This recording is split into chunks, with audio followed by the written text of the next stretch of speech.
నిజమైన జీవిత సత్యమేమిటంటే మనిషి చెడును ఆకర్షించినంత విధంగా మంచిని ఆకర్షించలేడు. చెడు సుఖాలతో మొదలై కష్టాల పాలు చేస్తుంది. మంచి కష్టాలతో మొదలై సుఖంగా జీవించగలిగేలా చేస్తుంది. నువ్వు చేసుకున్న పూర్వజన్మ యొక్క ఫలితం వల్ల నువ్వు పుట్టకముందే నీ తలరాత నిర్ణయించబడుతుంది. నీ విధిరాతకు నువ్వు చేసిన కర్మకు సంబంధం ఉంటుంది.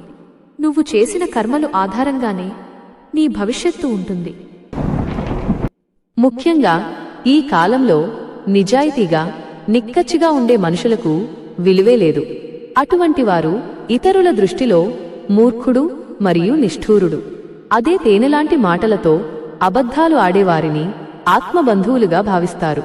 నటించేవాడే నారాయణుడు అన్నట్టుగా నడుచుకుంటుంది ఈ లోకం. కాని అబద్ధాలు ఆడేవాడు అమాయకులను మోసం చేయవచ్చు, కాని ఆ ఆదిపురుషుడి కళ్ళు కప్పి మాత్రం ఎప్పటికీ జీవించలేడు.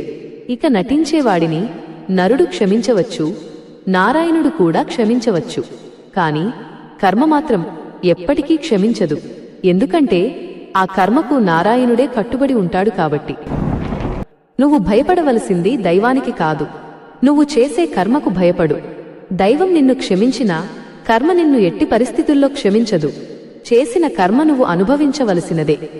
ఎవరు ఏ కర్మ చేసుకుంటే వారు ఆ కర్మ ఫలాన్నే అనుభవిస్తారు. మాట్లాడడం అనేది భగవంతుడిచ్చిన గొప్ప వరం. కాని ఆ మాటల్ని నీ యొక్క ఆధీనంలో ఉంచుకుని మాట్లాడు.